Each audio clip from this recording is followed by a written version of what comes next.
Hello, and welcome to We Are Not in the Sword Coast Anymore, a video made for and by Roleplay Haven, and presented by me, Chris O'Regan.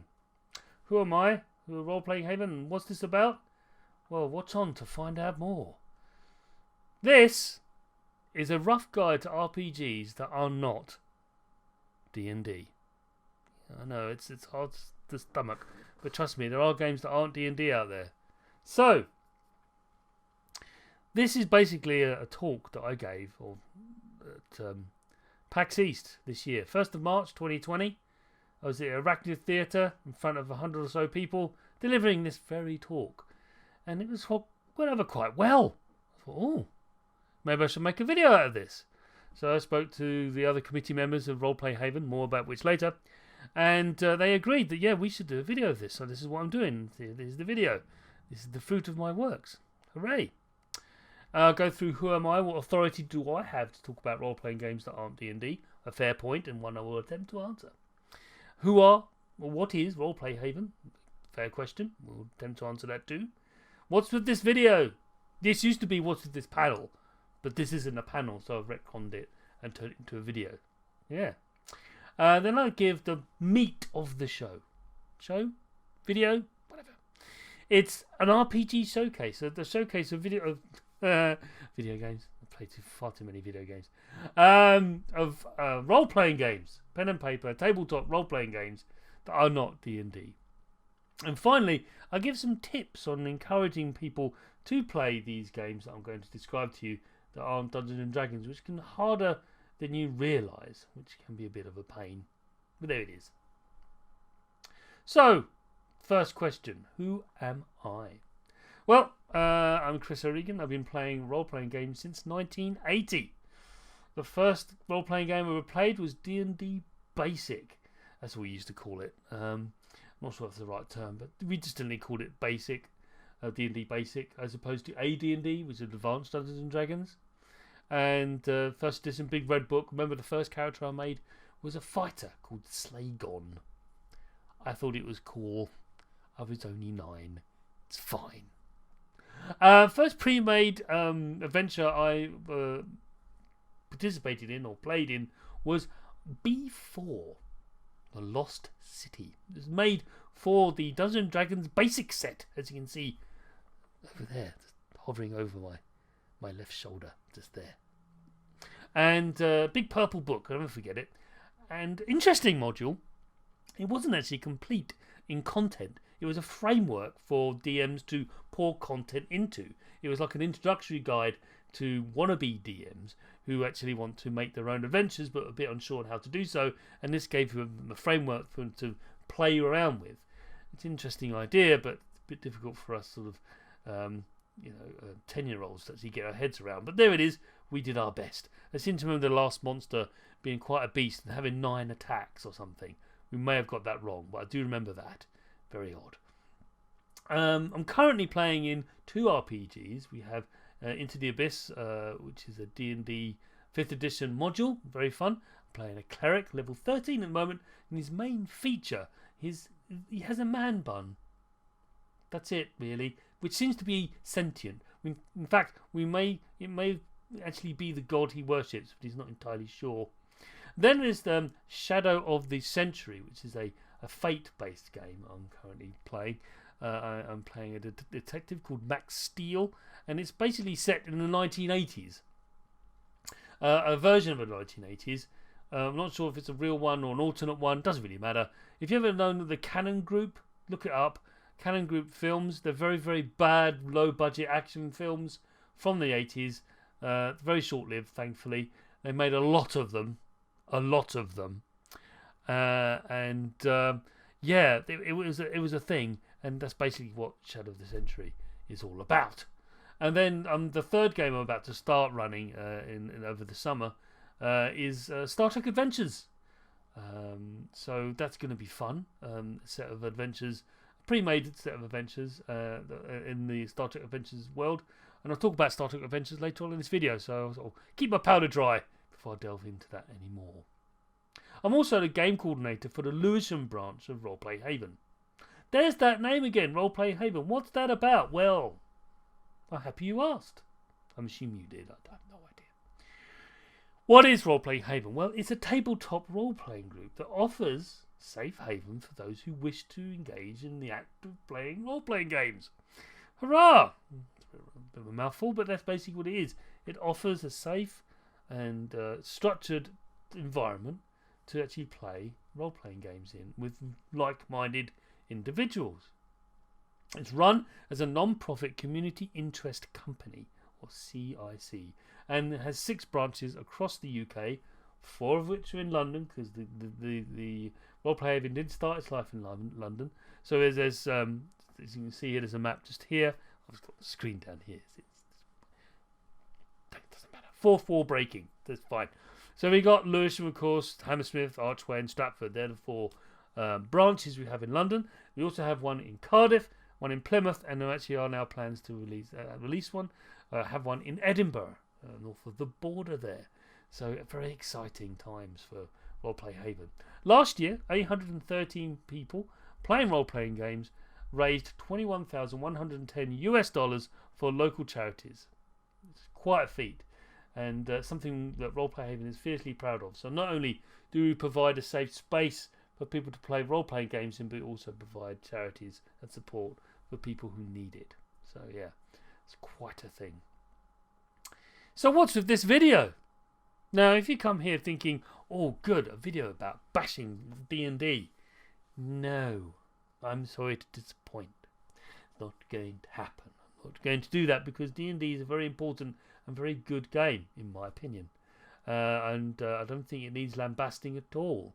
In fact, we've got a lot to thank for it, and the presence of it has allowed our hobby, tabletop role-playing games, to expand beyond anything we possibly could comprehend. It's become almost mainstream, almost, not quite, but more and more people are getting involved, and it's becoming more and more popular, which is great. So I'm not going to lambast D&D. But there are many other RPGs, and it's quite bewildering. In fact, it's quite intimidating. It's one of the reasons that drove me to make this video now. It's really, when you go to an expo, I've been to a fair few, and the most intimidating vendors, and no offence to those vendors who attempt this, is the role-playing table vendors, the independent role-playing games. They have tables that are just overflowing with books, all of which is a different game typically, and it's just, you know, it's groaning under the weight. This table is groaning under the weight of all these books, and it's don't know where to start. And I would have loved to have a video like this to help me know where to start, and that's where this video comes from. It's come from someone who was intimidated by the vast array of role-playing games out there that aren't D&D, but wanted to know more, but just afraid to ask. So here's me, my future self, talking to my past self, going, well, Chris, this is what you should, these are the things that you should know about. So there you go. That's where this place is coming from. It's not about bashing anything at all. It's simply raising the profile and informing you, the viewer, potentially of actually just, you know, taking a little side quest. Bit of a side quest and going, D&D, awesome, just do that. But what's it like to play a goblin? Yeah, ever thought about that? How many goblins have you killed in D&D? And ever thought, what is it the world like from their point of view? Well, there's a game out there that can answer that question. If you want to know what it is, please watch on. So, in order to answer that question about other role-playing games, I had to do some, sorting, managing. That's the word I'm looking for. Oh, jumped ahead a bit. Here we are. There are 5 categories of games, as far as I'm concerned. You may argue against these categories. You may think this is a really stupid list. In fact, there's an item or a category that's missing from this. And I agree, and I'll come on to that in a second. But I've done 5 categories based on the 5 type of games that I've experienced or have knowledge of.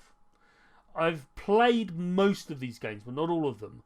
Some of them I know about tangentially, or have conversations with people who have had a lot of experience with these games, and that's fine. That's fine. So, the first category is systems. These are open-ended systems that aren't actually games in the settings in themselves. They're just role-play systems you can put in any setting. Then we have fantasy, very, very popular for obvious reasons. Obviously, being D&D being the granddaddy of them all. Therefore, many people want to reinvent that, so they make new fantasy games. Then we have contemporary, less prevalent, but also very, very popular. So when I say contemporary, they're essentially games set almost in our world, but not quite. Then we have sci-fi, of course, and finally horror. What's missing from that list is the sixth category, is superheroes. I'm not a big fan of superhero stuff, spandex wearing stuff, cape wearing. Not a thing for me. Never really been drawn to that. So that's why it's not included. Why? I don't have personal experience with it. It'd been disingenuous for me to try to talk about something authoritatively, there's a word, about something that I know little about. It's not fair. So I skipped it. I'm sorry if that offends those who like that kind of game, but sorry, it's not here. Each game is ranged in order of complexity. Now, complexity is actually a subjective concept. That I would find something complex, others would find straightforward and simple. So this is from my own personal scale. I saw many people watching this going, "No, it's not that complicated. It's easy, blah blah blah." It's fine. But for me, I found that particular game more complicated than the other. So bear that in mind. It's a subjective ranking, but it's also informative to a degree, because that way you know what games are more complex, and you may want something lighter, or indeed more complex what you're currently experiencing. That's fine. Gives it a scale. It's much better than doing an alphabetical scale or alphabetical order, because that's a bit arbitrary. Alphabets, it's just arbitrary. It doesn't really mean anything. It's just a series of letters. It doesn't help. Whereas if I actually range it in complexity, that adds somewhat to understanding the type of game I'm talking about. Each game is described in terms of its system, then its setting, and then finally there's a little phrase about why you should be playing it instead of 5th edition D&D. Now, I do this without bashing 5th edition. Of course, I'm not. It's not about bashing D&D 5th edition. I'm just giving you examples of experiences you can have that aren't 5th edition D&D. All right? So let's move on to the first game, which you saw a little preview of, because my mouse wheel went a bit squiffy. Yes. Bit of fourth wall breaking. Doesn't matter. It's fine. Fate. Fate is a very, very, very successful and very, very popular and probably the most famous RPG systems outside of D&D. It's a simple 4d6 system that uses a fudge dice system. You've got 4 fudge dice, which are displayed just here. They have 2 blank sides, 2 plus sides, and 2 minus sides. Now, these are special fate dice, but you don't have to use the special fate dice. You can use any d6. You just replace the symbols with the following. 1 to 2 is a minus, 3 to 4 is a blank, 5 to 6 is pluses. Voila, you have fate dice. It's a very simple system, very, very malleable, and you have aspects. Both the characters have aspects, and the adventure itself have aspects which can be invoked in exchange for fate points and that kind of thing. Fate points are given at the beginning of every session. It's a wonderful system, very fluid, very open, very broad, and it can be set in pretty much any setting. Just to give you an idea of the kind of system we have here, is that there are 2 books shown here, but you only need one of them actually. Either of them work, and I've actually got my own copy here. So this is the Fate core system. I'll sort of pop that down there. So this is Fate. It's my copy. It's very small, as you can see. This is the whole book. There's not much to it. And lovely, beautifully indexed, beautifully illustrated. It explains how it all works. It's really well done, and it just very concise rule book. However, for some, this costs about $25 I believe, and for some, even this is a bit much. And what they did was, in response to that, the creators of Fate, which is Evil Hat Productions, they made an even more condensed version of Fate, called it Fate Accelerated. It's only $5, and this is the whole game. This is it. That's all you need. This little tiny book. That's all it is. You've got a game there. You can run campaigns off of this. It's amazing. And yes, $5. So very, very little investment required, provided you have some D6 lying around. It's fantastic. And so, with that in mind, what can you run in it? Because one of the games that ran at Roleplay Haven was Mecha Trojan, which is basically the Trojan Wars, including the siege of Troy. Rather than set in ancient sort of Bronze Age times, set in the far future where Troy was a planet and not a city, and the warriors are in Gundams, not giant robots, in other words, and not little Bronze Age swords with spears. The climax of that particular game, as far as I'm aware, is where the players threw a moon into Troy to break the siege. Kind of like ended the game, really, when you sort of bring a celestial body smashing into another celestial body. That kind of ends most things, really. Fair, I thought, put the end of things. So, yeah, go nuts, basically. Go nuts. And why use it instead of 5th edition D&D? Did you hear me talking about the moon and the thing? I don't know how many D&D games end with celestial bodies being smashed into other celestial bodies, so that's why. In all seriousness, it's very player engaged, a lot of player engagement, which is a theme you'll encounter in these systems, and something that D&D doesn't do nearly enough of. Ubiquity. It's an RPG system that has a dice pool, and very, very simple game in terms of you simply have to roll a series of D6s, and depending on how many successes you have, the number of dice you roll is dependent on the number on your character sheet.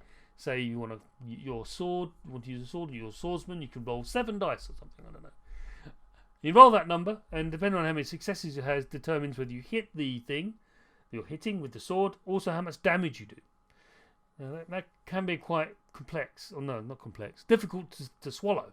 Like, hang on, that's not how it works. You roll to see if you hit, then you roll to see how much damage you do. Not with Ubiquity. The reason being is that Ubiquity is built around a concept of narrative delivery, of creating a story. And this is why many commercial RPGs like Ubiquity, is because it enables creators to deliver stories and worlds in which players are enmeshed into the world more than they are enmeshed in actually trying to fight the goblin with the sword yet again.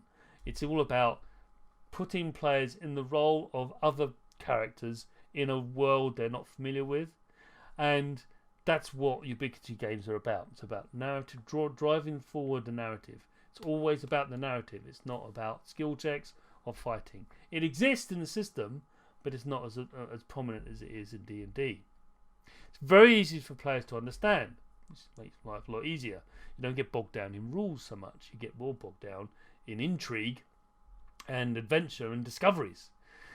An example of a game that uses a Ubiquity system is All for One, Regime Diabolique, which is basically the Three Musketeers in role-playing form, which is great. Awesome. Why use this instead of D&D 5th edition? Well, it's the narrative again. It's using a system that brings out narrative and story more than D&D does. Many could argue that you can make D&D games that do that. You can, but you have to crowbar it in. You have to do a lot of house ruling, changes, and you have to maybe even make artificial environments where there aren't that many skill checks, and you have to actually go through and persevere outside of your character sheet and actually think, what would your character do? And that's something that can be done, but you have to basically shoehorn it in. Ubiquity, yeah, that's built in from the start. And finally, in the systems, we have Powered by the Apocalypse. Very, very successful and very popular system. It is built around a concept of the character creation feeds the narrative. So when players create their characters, what they're doing, where they are in the world, then feeds into the canon of the world they're in. Many commercial RPGs use this system, and and it does require a lot of player engagement, because if the players are making characters that they know whatever their decisions they make are going to feed into the canon of the world, they are part of the creation of the world itself. Examples of this is Dungeon World, which I'll speak about very, very soon. Very soon. Before I do that, why use this system as opposed to 5th edition D&D? Well, it's about, again, character creation, informing the world. It doesn't really happen that much in D&D in my experience. And it actually has the whole table engaged with the creation of the world they're in. Doesn't really happen again in D&D. It's something in D&D. It's more like there's a narrator and a referee and all those sort of things. And that person is the dungeon master, and they are delivering the game and the world to the players, and the players interact with that world using a set of rules. But they don't actually feed into the content of that world. That content is delivered to them by the Dungeon Master. Whereas in Powered by Apocalypse, everyone feeds into the world. Everyone feeds in to its creation. Everyone places things as canon. And that's great for some, but some people might shy away from it. But that's why you'd want to use Powered by Apocalypse. There are other systems, there are other nuances to Powered by Apocalypse that also are of interest. But for the sake of brevity, that's probably the key thing you need to take away from it. So let's move on to the fantasy games. And again, these are ordered in the sense of complexity. And that's basically how I've attempted to order these games.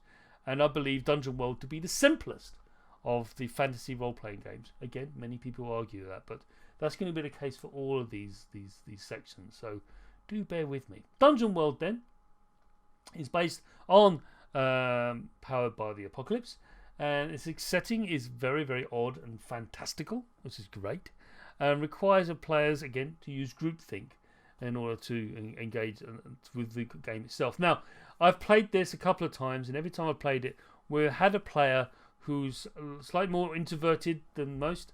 That can be a problem because they get drowned out by all the other players around the table who are maybe something. I mean, a lot of dungeon masters or games masters love playing this because it gets them their creative juices flowing and end up sort of pouring more and more content into the world.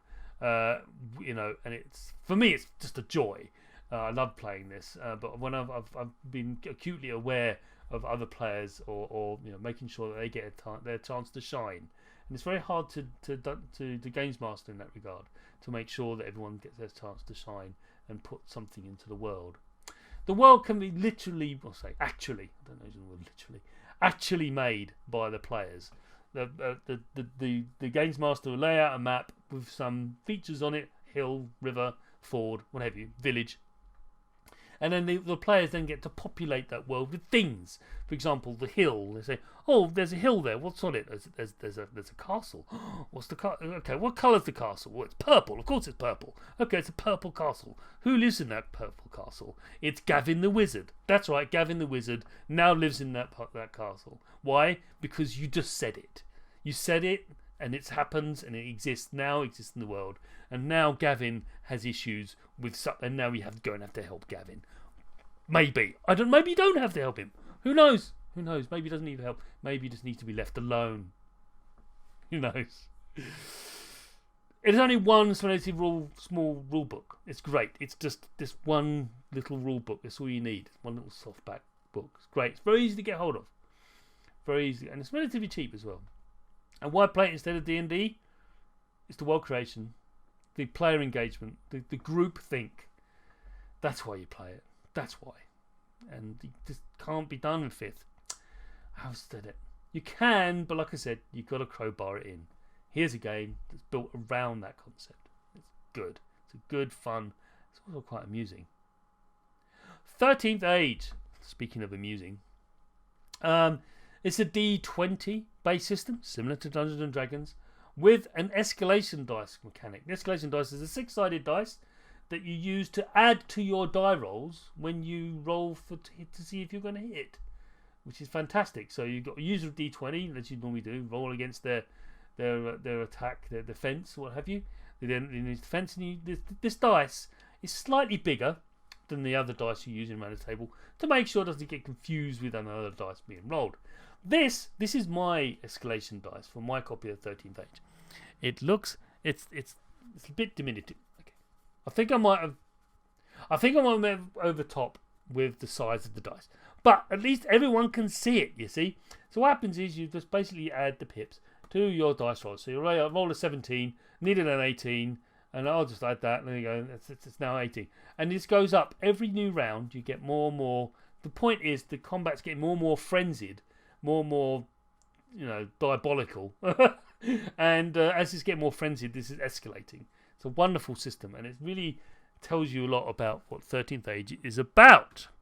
13th Age is about a world in which... it's pretty absurd. There's danger around every corner, and it's on the brink of implosion all of the time. And like Dungeon World, there's a lot of player engagement. You can paint the world. You can have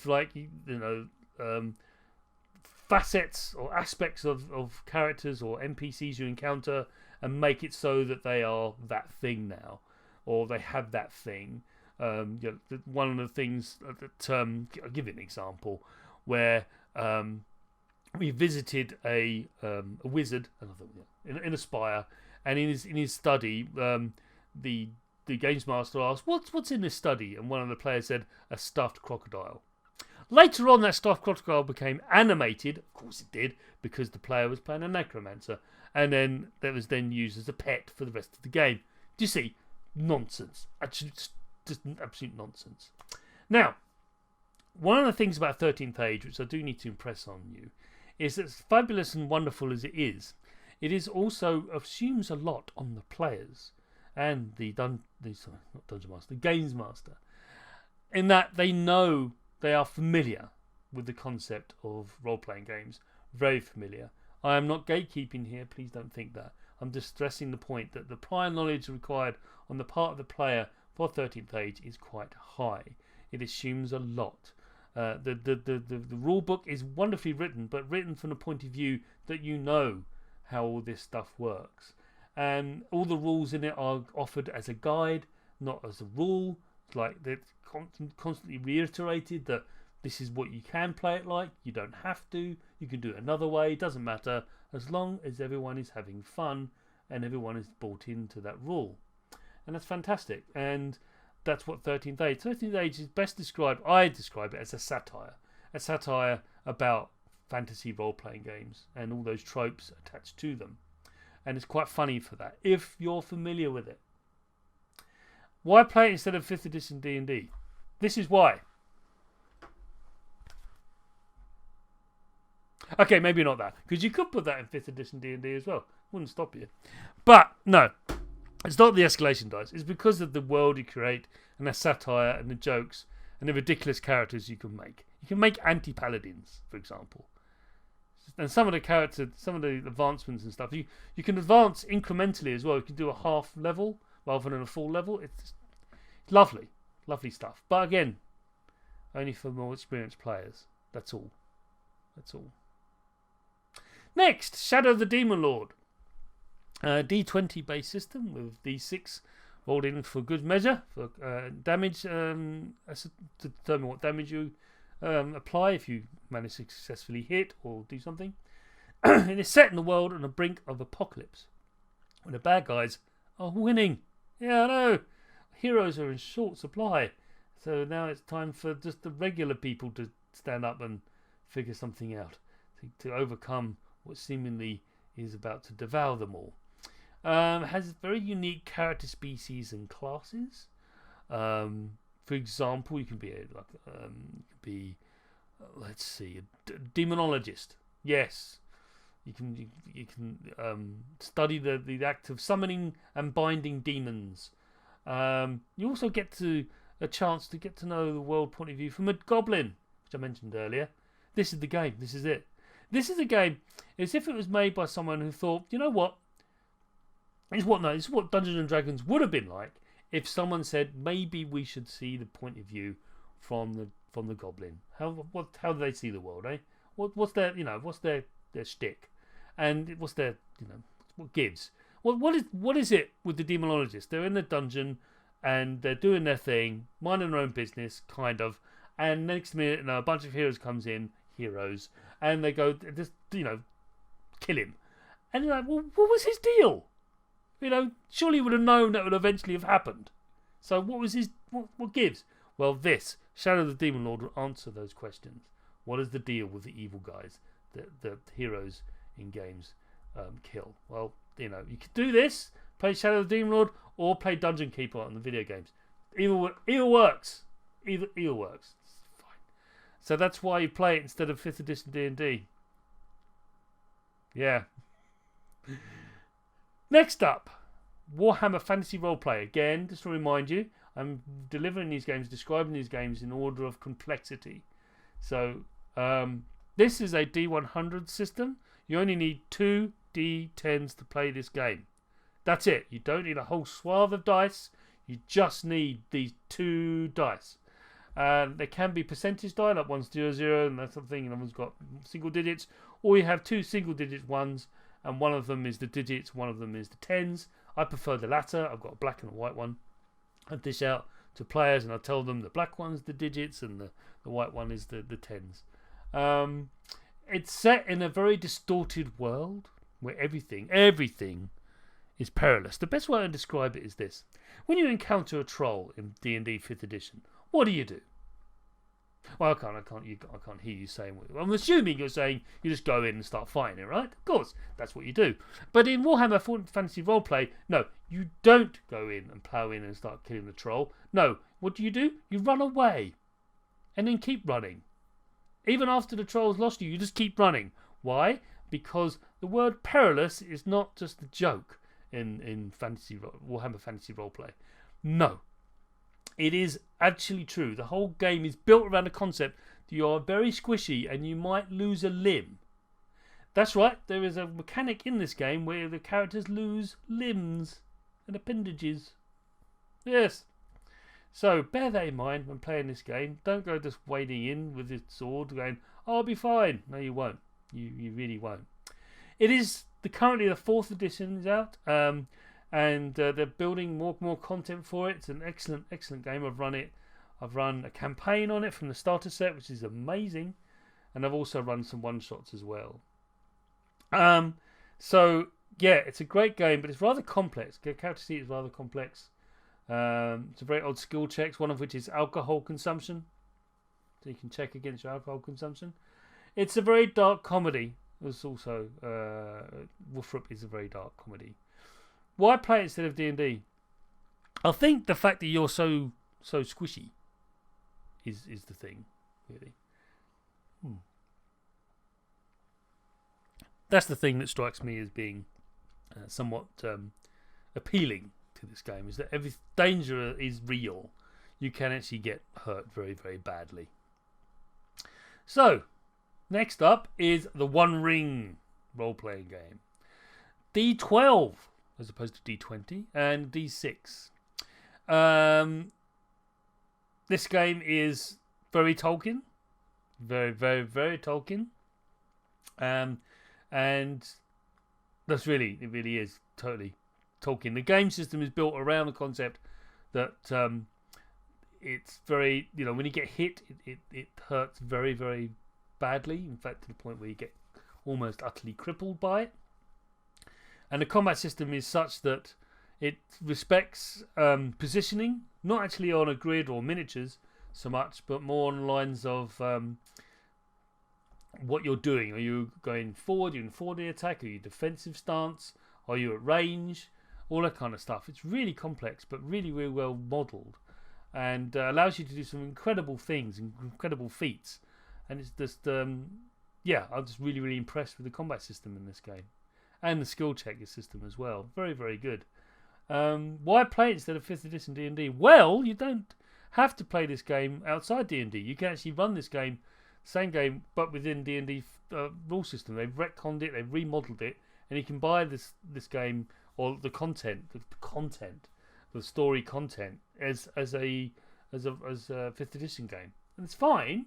But the problem is you do miss out on this incredible combat and skill check system, which is really, really well developed. And that's why I would actually prefer to do this. This is the first edition. This book here, I'm pointing on my screen again. This here is the first edition, but there's a second edition coming out very, very soon, which is pretty much done actually. But some legal wranglings and license change, and someone else has taken it on board. But yeah, this is coming out as a second. The first edition is great. You can easily buy it on PDF at the moment. It's a bit difficult to find hardback now because it's not on sale really, or they're not reprinting them in any way. Finally, in the fantasy section is Pathfinder 2nd Edition. Now, many of you may actually go, "Oh, really?" Groan, light rolls eyes. You think this is the most complicated game? Yes, I do, because it is. Loosely based on D&D 5th 3.5. 5th 3.5 D&D 3.5 edition, which is a good 10 years old now. It's 20 years old now. Yeah. But it's much more complicated than that. It's grown much more from that origins, and which is kind of created in sort of answer to what I describe in answer to 4th edition D&D 4th edition. It's very, very deep and rich in lore, but it's pretty complicated. So the positive is rich lore. So you've got mountains and mountains of lore books, mountains of them for the 1st edition. Many of which can be easily transferred and manipulated and work in the 2nd edition. It's also, but the negative, I say negative, fact is that every facet of the game is modelled. If there's a chance that something could go wrong, there's a dice roll for it. Everything. So be prepared for that. But it is phenomenally well supported by its developer, Paizo, and there's a massive community. There's the Pathfinder Society. There's just really broad. And why play it instead of 5th edition D&D? The granularity, the modelling of the chance of something failing is quite appealing to some. And also the world they've created is vast. They have a whole planet as opposed to a coastline. And that's really why I think it appeals to those. It allows you to really go into great detail about the chance of something going wrong could go wrong, and also something going really right could go really right. So that's why Pathfinder is appealing to many, and that's why you may play it instead of D&D, because D&D is deemed to be too simple. So let's move on to contemporary games. Fiasco is a very popular one. It's no dice and no games master whatsoever. So everyone's sort of just sharing in a narrative. Set of rules that exist in this very small book and easy to get hold of book. It's about the same size as Fate book actually. And it's based on the concept of a heist gone wrong. And so, it hasn't quite gone off the plan. Everyone's scattering off and trying to escape the authorities as well as each other for blaming each other for the failure. And it does consist of one very small rule book, and it's really, really fun. And why would you play it instead of D&D? Well, the main reason is because running a heist in D&D is kind of tough, because you're going to have to use the rule system for all the skill checks and blah, blah, blah, and you still have the DM there doing their thing, and it's just not as engaged, not as groupthink as you would with Fiasco. Fiasco is again built up from the ground up to be a model or for a heist that's gone wrong.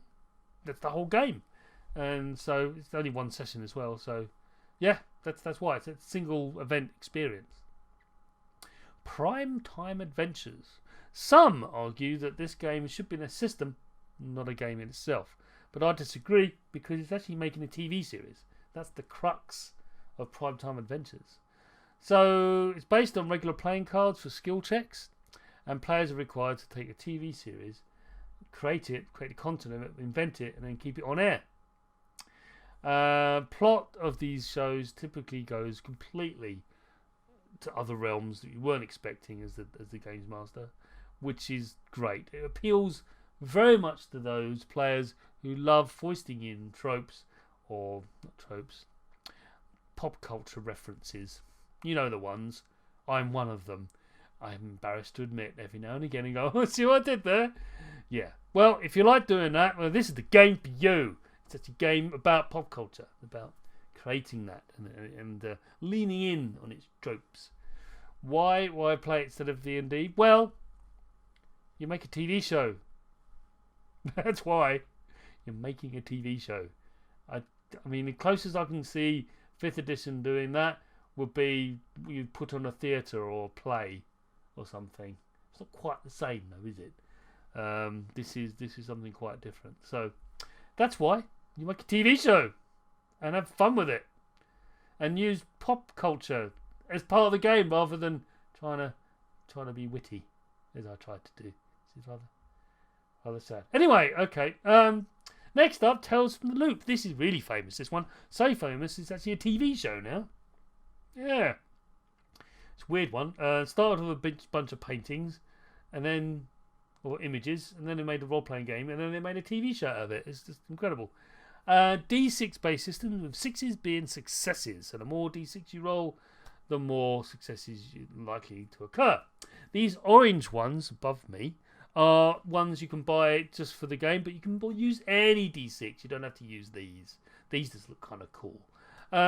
Set in the late 1980s around a fictional particle accelerator. And the presence of this accelerator is causing creatures to appear. And you are kids in the 1980s near this accelerator trying to find out what these creatures want and maybe thwart their plans, assuming they are bad, which they probably are. It's basically Stranger Things, the RPG, kind of. Why play it instead of D&D? Did you hear me talk about particle accelerator? In all seriousness, 1980s as well. You can play 1980s music while you run it. It's great. Highly recommend that. It's cool. So, next game. Kids on Bikes. Uses polyhedral dice. More sides based on ability. So, for example, if you're rubbish at the ability, you roll a d4. If you're awesome at it, you roll a d20. Now, this means that incrementally, you go from 2 to 6. And then you go to 8. Then you go to 10 and 12. And that's fine. You go into jumps of 2, really. But then it jumps from 12 to 20. That doesn't quite work maths-wise. But anyway, the better you are at ability, the larger the sides of polyhedral dice you use. That's the basic system. Lovely. The concept of it is pretty much the same as Tales of the Loop, only there's no particle accelerator. I know. Also, it's not set in the 1980s. It could be set any time. Or provided you're... Well, actually, any time. That's not true. Could be 90s. Could be current. Could be 10 years ago. That kind of thing. So it's not necessarily set in the 80s. Do weird creatures, though, do appear in small towns where kids, specifically riding around on bicycles, go out and sort out what's going on with these creatures. But there isn't a particle accelerator. So it is, once again, Stranger Things, the RPG, only not in the 80s, and no particle accelerator. It also comes in one very thin, small, concise book. Unlike Tales from the Loop, which has now got expansions, and it's a massive book about this big. It's slightly more expensive as well. Why play it instead of D&D 5th edition? Kids on bikes. Kids on bikes. I mean, that's it. That's why. Again, it's the setting. It's a game built around a concept. Whereas D&D, again, is also a game built around a concept. And if you're trying to do something like this with D&D, that might be quite tough. Whereas here's a game that's just built around that concept. Why go for all that effort and stress when you've already got a game delivered to you? So do that instead. Now we're on to sci-fi.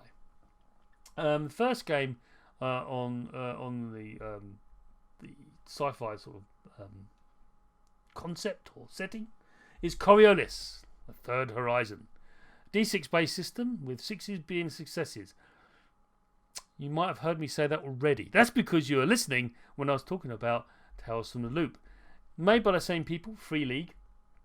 Use the same system. Why not? It works.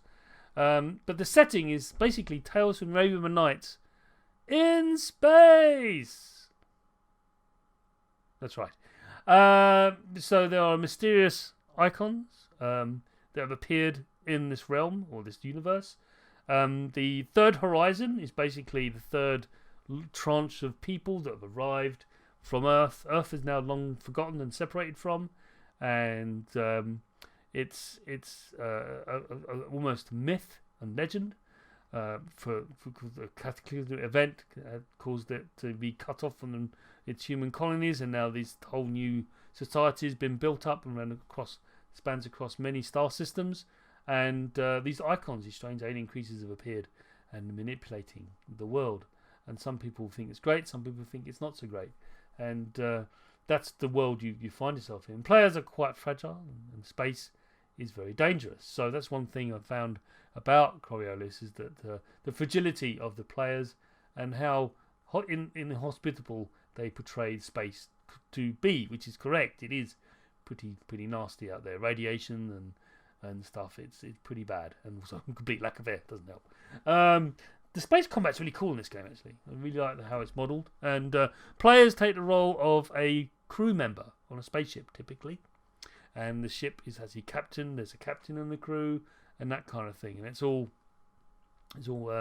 managed and manipulated in a way that the players are actually part of a crew. And it always goes back to the point where if there's anything going wrong, there's a reliance on players, and there are players that have buddies and players that have nemesis, and it's just, there's adversaries. It's really quite interesting how they developed it. But why play it instead of 5th edition D&D? Well, it's Arabian Nights in space.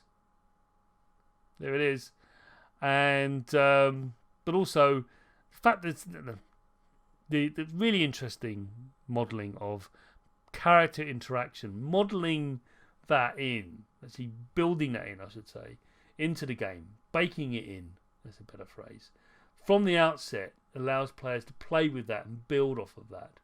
And I was playing with one, I was playing as a priest, one other player was an entertainer, and I just found him aggravating. I mean, as players we're fine, but with the characters, we constantly bickered and argued over everything. And it was very funny, because we both had our own points of view, and it was really good fun. So yeah, adds a bit of complexity and real human emotion into the experience. So that's why you'd want to play Coriolis.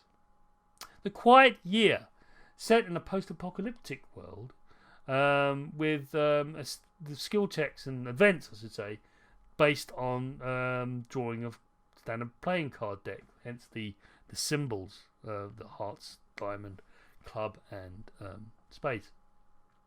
The world has suffered a major cataclysmic event, and the players are encouraged to draw a map collectively. The first action is put a blank piece of paper, and everyone just draws a map of what's contained in this world, and then they have to survive one whole year in this world that they created, and it can be some quite bizarre stuff that crops up.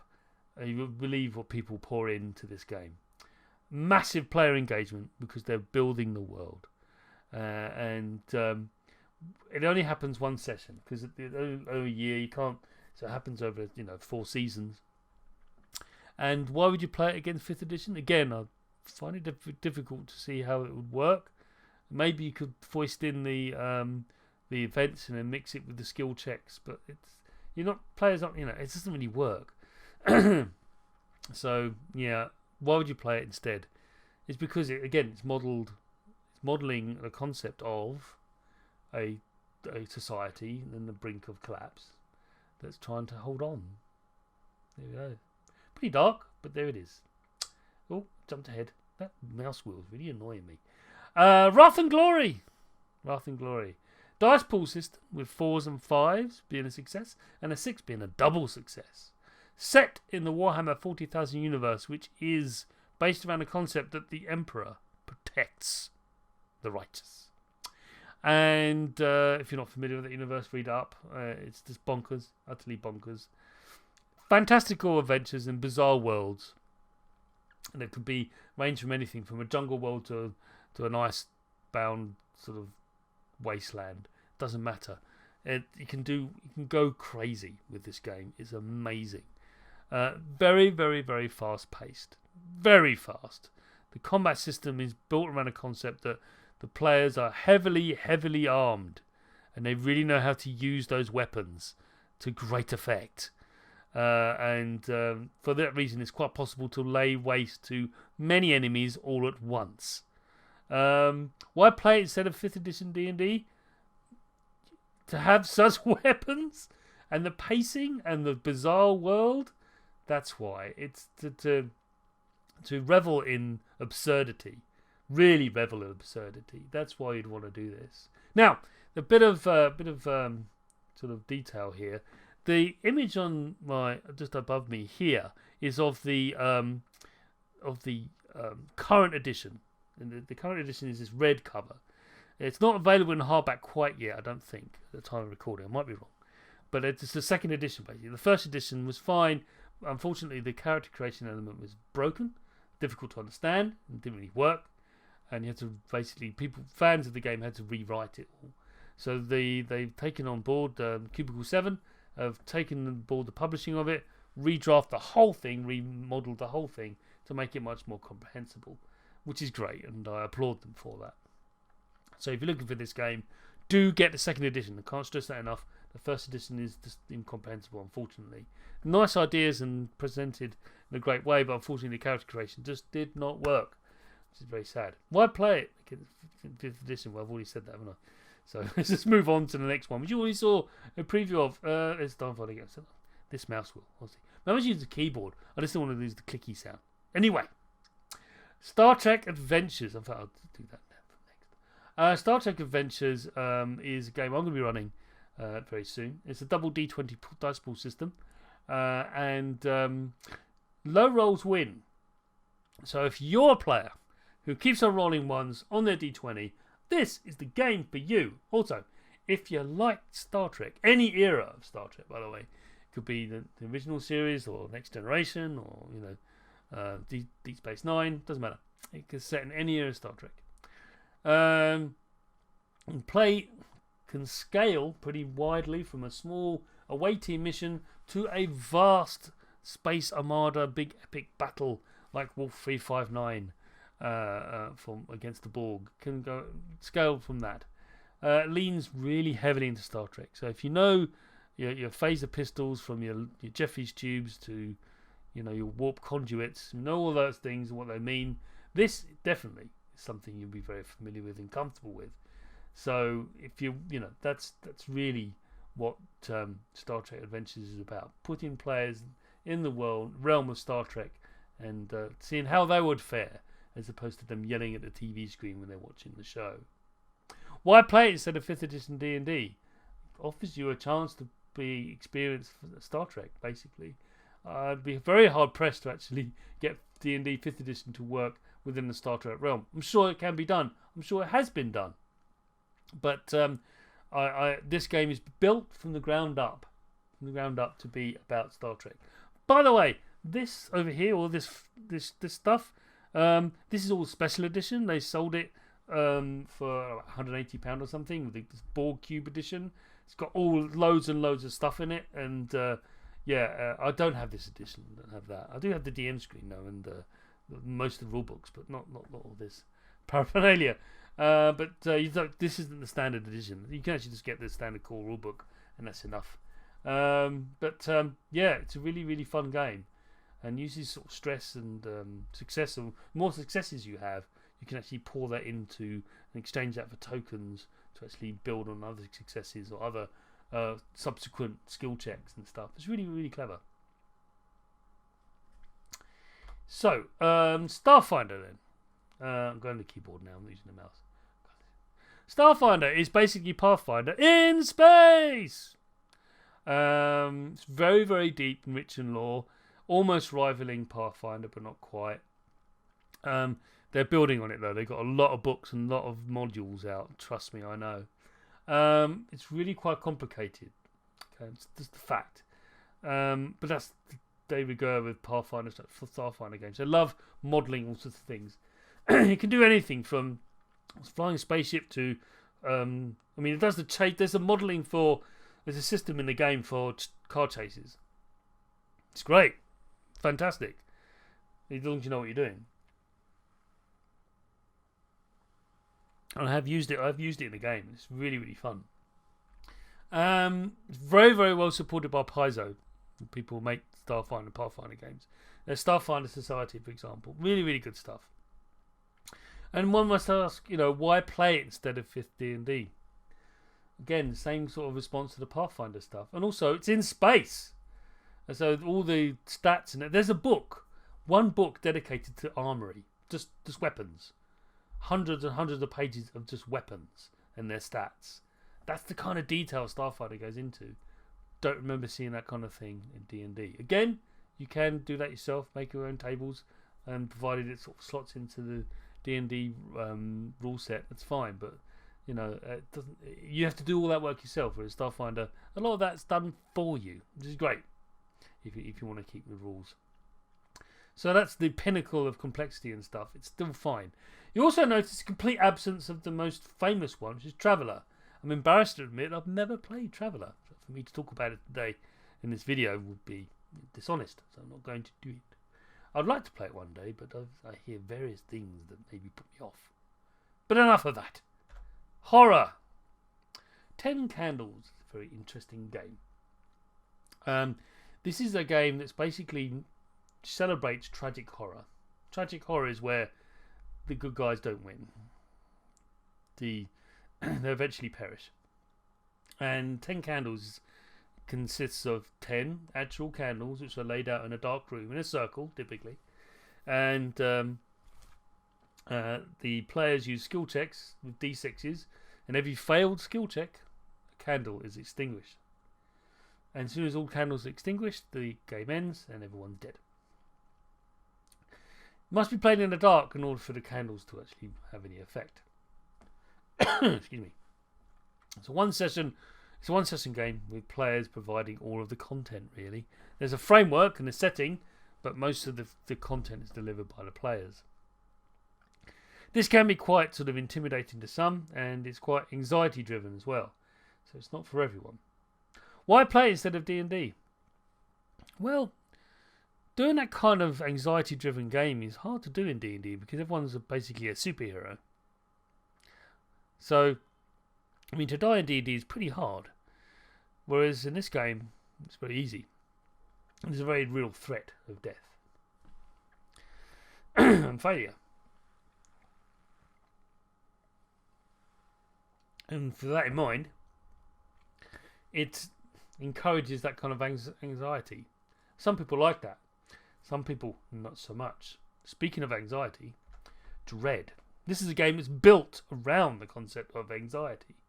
The concept is a Jenga tower with failure based on tower falling. If the tower falls, your character is dead. There's no save, no quibbles, no maybe you're okay. No, your character is out. It's dead. It's over with.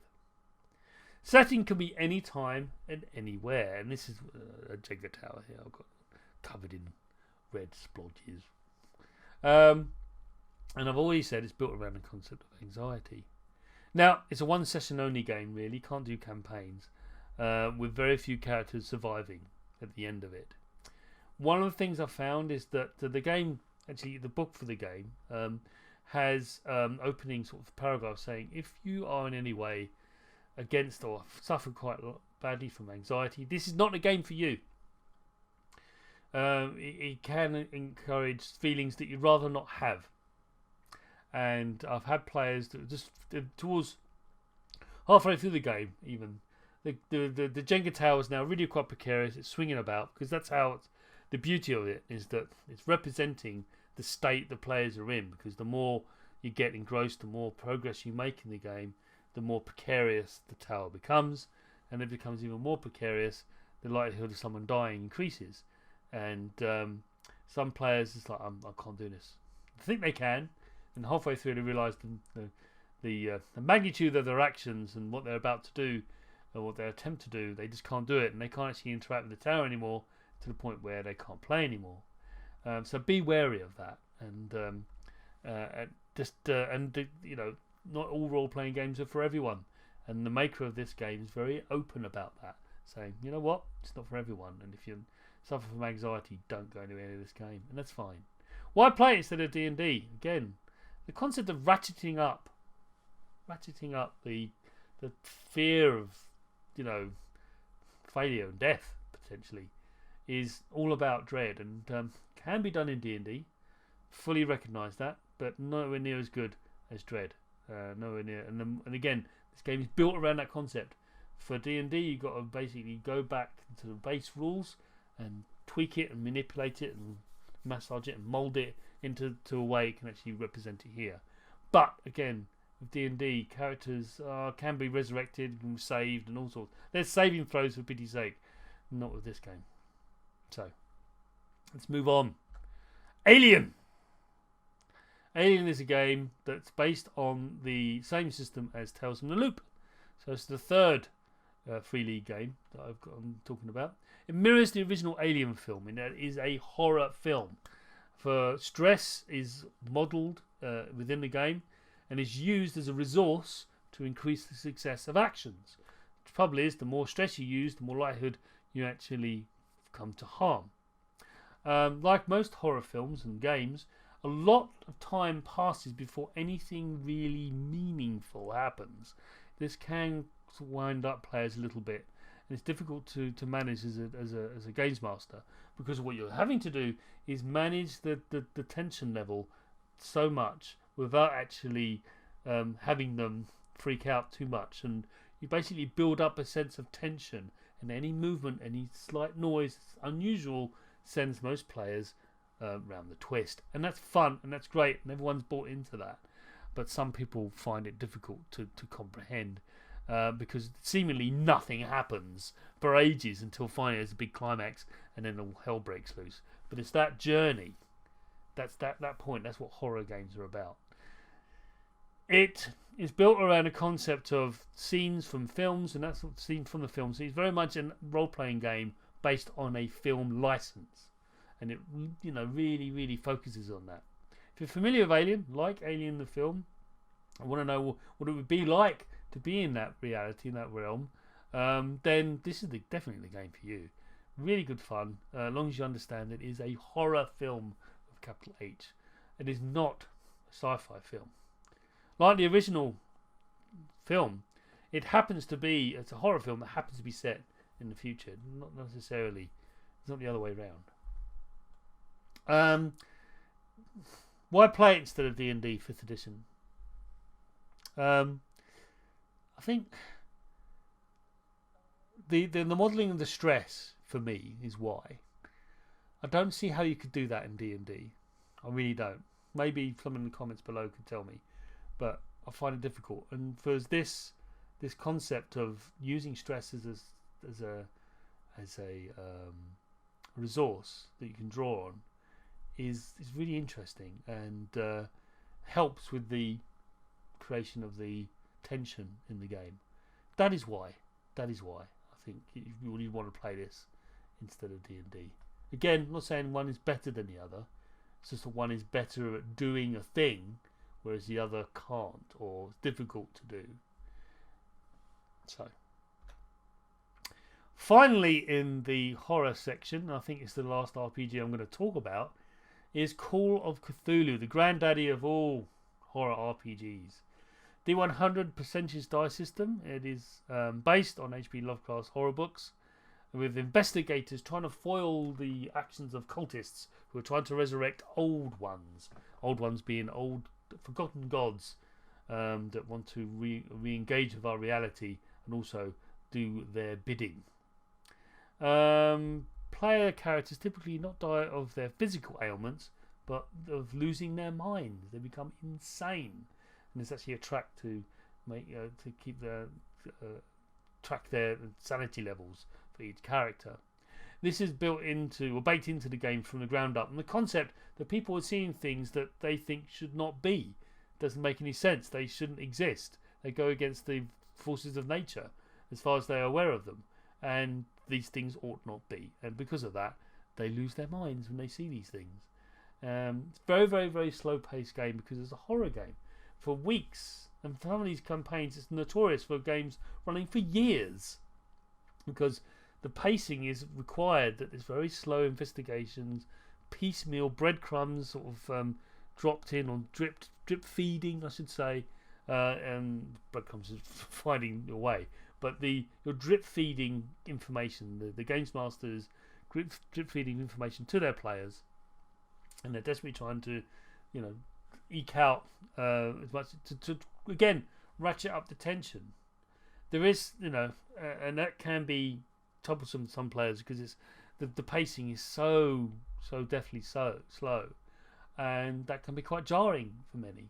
But others actually revel in this because they know that's how Lovecraft horror books were, or are, I should say, that they are built around a concept of like nothing happens, seemingly nothing consequential happens for volumes or chapters and chapters until the very end when something horrific happens, and then you have to be prepared for that.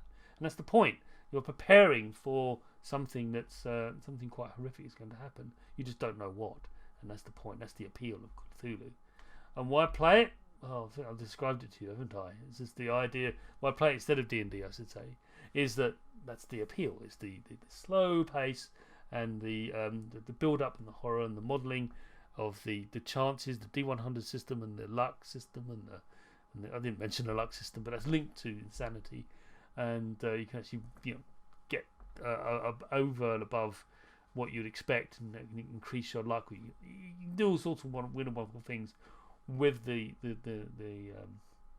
skill-based system or the skill check system that allows you to model or understand the realm of Call of Cthulhu in a setting that's familiar. That's the thing about Call of Cthulhu. It's set in a world which is very much our own. It's not a mirror world. It's our world. Only it happens to have monsters in it. That's it. And that's something, again, appealing. It's difficult. D&D isn't. It's a completely separate reality. It's a separate realm. This one is set in our own. It just happens to have monsters in it. So that ends the showcase. Now I'm going to finish off now with my tips on encouraging players to play games that aren't D&D. So the first point, this is a very important point, and the point, if you want to take away anything from this video, I still can't stress this one enough. If you, after watching this video, want to play one of the games that is listed today, in this video, today, whenever you're watching this video, you're going to have to run it. I'm sorry, I know you want to talk to your friendly dungeon master, and I do mean dungeon master because you're playing D&D, I'm assuming, and you go over to them and say, I want to play this game, here you go. You read all the rule books and run the game for us, that would be great, thanks, bye. No, that's not how it works. If you want to play one of these games, you're going to have to run it. How do you do that? Well, you have to read all of the books. All of them. That's assuming these games have more than one book. Most of the games I've listed in this video only have one. Also, what you should do is make a character using the rules found in the books. That's how I found Wrath and Glory so incomprehensible when I realised that the character creation didn't work. Read them all. Create characters based on the knowledge after reading the books. Just create a bunch of them. Find out different types. Spellcasters, warriors, doesn't matter. Just have fun with it. Make cheat sheets. They're great. Cheat sheets are great. This is you both, you and the GM. The players and the GM. But if you can do that, if you can make cheats, if you can summarise the rules, that means you're really, really authoritative you have some understanding of how these rules work. Then, if you can actually compress them down into simple bullet points and simple A4 sheet, the entire book reduced down to an A4 sheet is quite an impressive feat. Similarly, make them for the GM, and the players. Run a combat practice system. For games that have complex combat systems, I mentioned a few in this video, definitely recommend you do some sort of mock combat engagements. Not actual gameplay, just run a combat engagement with a friend or two who plan to play the game, so you can get an understanding of how the combat works. Have a Session Zero. Very, very popular now. Session Zero is where players create characters. If they can create characters as well, then they have a better understanding of how the game works because they've created the character and they can understand why things are important, how the characters evolve, etc., etc. Some games require you to make characters in it, like Warhammer Fantasy Roleplay character creation is 60-70% of the experience. So it's quite important that you have a session 0 for new games, especially. And again, it happens with D&D as well, but especially these other games, they really need it. Finally, something you want to consider is basically building on the combat simulation, is to run a practice session 0.5 if you like, with some trusted players who you value their feedback and have an understanding of, want to engage with the game system as well as the world. They're really important for the more complicated games, certainly. And you can not just do combat runs, but also skill checks as well, because they can be quite complicated, especially for some of the more complicated or deeper games that I explained in this video. So, and if you do that, one of the great strengths of that is not just the GM has an understanding of the game, but also few of the players as well. Not all of them, but a lot of the players, and therefore they can, help the GM out. Like, how do I, I had a situation where the act of throwing a grenade in Starfinder, we couldn't remember. No one else around the table knew. I then had to go open the core rulebook and then start reading through and trying to read up, and it really broke the flow of the game. And I was quite annoyed at myself. I didn't know. I should have known. It's quite, on reflection, it's not that complicated, but I needed to understand, and I didn't. So sadly, I didn't do any of these things. At the time when I was running Starfinder, I didn't actually do that 0.5 session. Should have done on reflection, but there it is. So yeah, that's the end of this video. Thank you so much for watching. I hope you found it entertaining and informative. We are looking to do some follow-up videos that actually go into the more detail about some of the games that I mentioned in this video, to expand on the experience that is role-playing games beyond that of which is contained in D&D 5th edition. Not that there's anything wrong with D&D 5th. I'm just saying there are other games out there. Thanks very much for watching, and we'll see you next time.